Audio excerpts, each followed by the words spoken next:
Hi everyone, Aaron here for Zollotech, and iPhone 11 Pro Max has been my main phone over the past 6 months. It's been out just over 6 months, and other than maybe testing the iPhone 11 review or the iPhone 11 Pro, the other phones, this has been my main phone, and generally I'm carrying this with me anyway. So over that time, I maybe have not had it as my main device for a week total. So it's been a really great device, and so I wanted to go over its durability, how it's handled scratches since I don't use a screen protector. Of course, that could be resolved if I used a screen protector. Then I wanted to go over some software issues, reception, battery life, and camera, and maybe even a little bit more. So I'll link all of that information in the description below.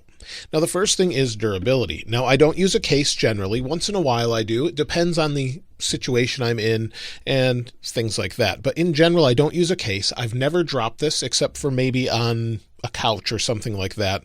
And you can see there is a little bit of wear around the bottom edge just from setting it down regularly. So setting it down, picking it back up, mostly off of a table or maybe a chair or things like that. I don't put this on anything other than that, and then maybe the charger in my car. So other than those things, there's really no reason this should be scuffing, but that's pretty normal. Even on the aluminum iPhones, this would get scuffed just a little bit. Now, as far as scratches, a lot of people ask me, how are the scratches around the stainless steel band? And if you have the space gray version, they're really good. You don't really see too many of them, if at all, depending on the light. Maybe in the brightest of sunlight you could see it, but there's no scratches or anything. And of course, if you're using a case, you wouldn't see any anyway, but I really don't see any. But if you have the stainless steel version from the version that's silver, where this is just bright polished stainless steel, you'll probably see more scratches, especially on the bottom if you're using an Apple case. But in general, it's holding up well. The camera lenses don't have any scratches on them either, which is really good. So it means this material, even though it's maybe sapphire, maybe partially sapphire, it seems to be holding up really well, and whatever this ring is protecting it here too. So all of this glass seems to be holding up very well for me, and I've had no issues with it. Now, as far as the display and scratches, well, that's another story. This display is one of the easiest scratching displays I've seen in recent history, and in general, it's got a lot of scratches on it. It scratches much easier than my XS Max, and let me turn the lights up here so that you can see the scratches, hopefully. So I'll turn the lights way up. There we go. My light's turned up. Let me turn on another light, just get it a little bit more brightness in here. And let me wipe off my display just a little bit from my fingerprints. There's some scratches across the display, and this is only ever in my right pocket and also in my car on a charger or at home on a table. So it's really not placed anywhere that it should have scratches, but it does have scratches across it. So I'm not sure if you can see any of those at all, but there are definitely scratches all across the display. And in the brightest of sunlight, you can see them. In particular, there's a really big scratch right in here. And again, all of that could have been prevented if I used a screen protector. Now, under those scratches is Apple's Super Retina XDR display, and that's just a fancy name for an OLED display that's very color accurate and goes very bright. And so you have very vibrant colors and very deep blacks because the pixels are off, and in general, it's a really great display. But one thing I've mentioned before is that it does use PWM to manage brightness, and so that's how OLED displays manage brightness, or 99% of OLED displays. And so as you turn the brightness up, it's going to flicker at a faster rate to keep the screen brighter. And when you're at 100%, it's not flickering at all, or very little, and as you bring that down, it's flickering more. And this bothers about 1 in 10 people. It can cause headaches, make you feel nauseated, and this was a huge problem for me on the iPhone 10 and XS. But with this phone, it's not a problem because they've increased the PWM rate, or the flicker rate, so that it no longer bothers me. So I'm not getting headaches from this or anything anymore. So that's great, and so now I can enjoy this beautiful display.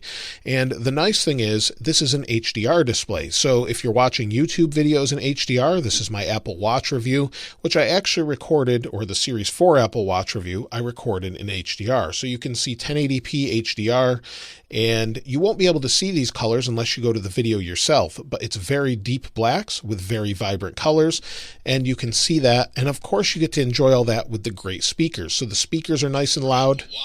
I've been using it every single day since it came out, and And so these speakers are great. They have a great stereo sound.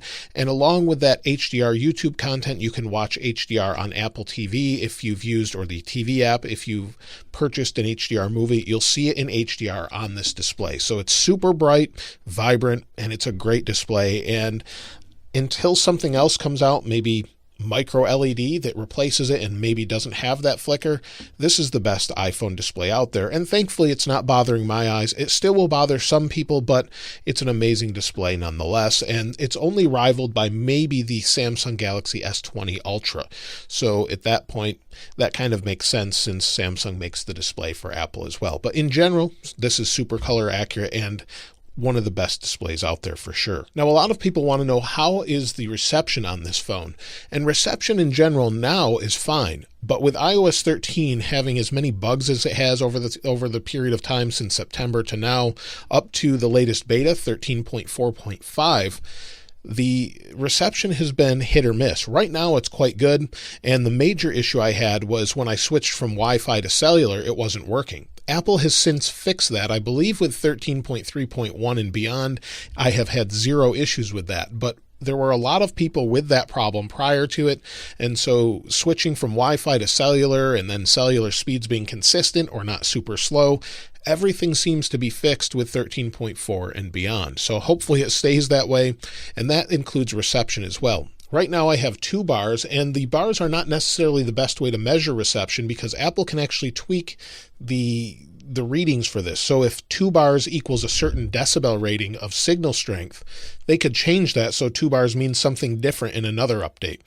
So because we can't see what they're actually using for these 1 bar, 2 bar, 3 bar, 4 bar, it's really hard to determine whether or not the reception is good based on that. But just in using this for phone calls, it's been good, with the exception of Wi-Fi calling. Sometimes that seems to fail. I don't know if it's through my carrier or rather through the phone, but I've heard that complaint from a lot of people and I've experienced it as well. Now, software issues in general, again, that's with iOS 13 being buggy.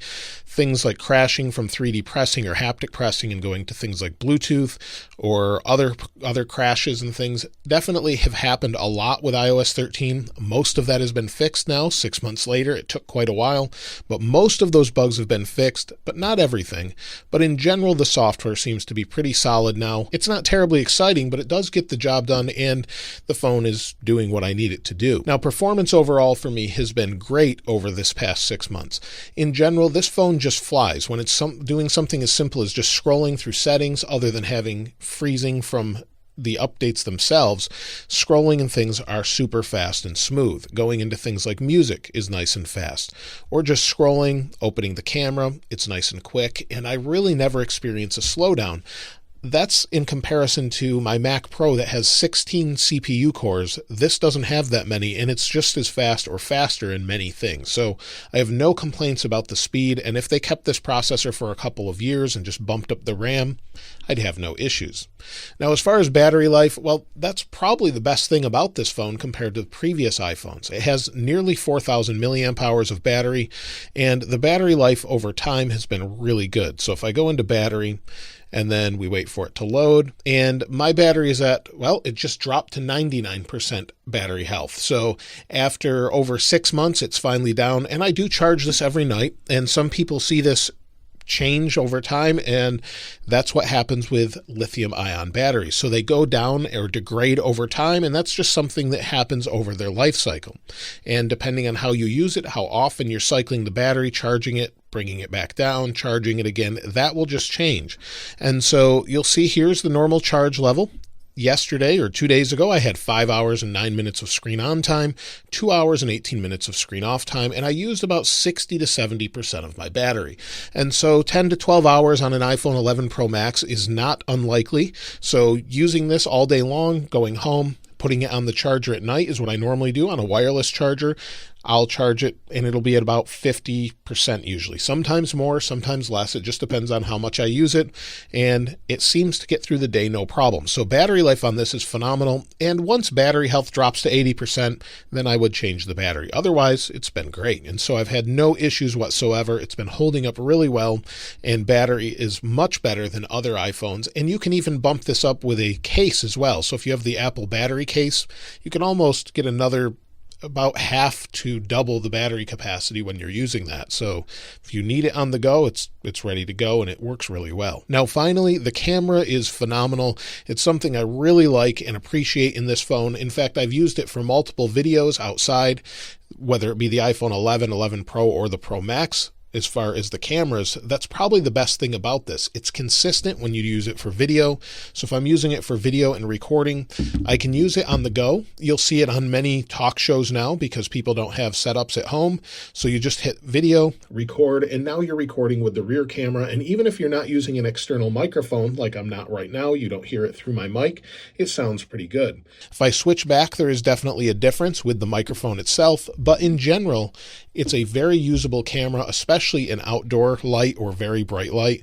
You probably can't tell the difference unless you're into video and things like that. You probably can't tell the difference between this camera and maybe a cinema camera. In fact, I used this camera as a secondary camera when I was filming my MacBook Air unboxing. So this is straight out of the iPhone 11 Pro Max, and nobody could tell the difference between this and a much more expensive Panasonic GH5. Now, over the past year, I've been using this camera along with other iPhone cameras, and the video footage is so good, most people compliment this footage as compared to footage you see on every mirrorless camera out there that I've tested as well.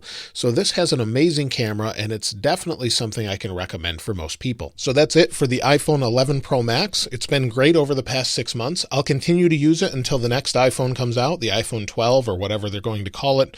And if that comes out in September, October, November this year, I'll pick one up and then start using that. But until then, I'll use this phone, and this has been great. I can rely on it. It's dependable. It has great photos, great video, and speakers and everything else are great as well. So I have no issues with that, but I generally use it with headphones. But let me know your thoughts about the 11 Pro Max. If you have one, I'd love to hear from you. What's your favorite thing? What's your least favorite thing? And also, if you'd like to get your hands on this wallpaper, I'll link it in the description as I always do. If you haven't subscribed already, please subscribe. And if you enjoyed the video, please give it a like. As always, thanks for watching. This is Aaron. I'll see you next time.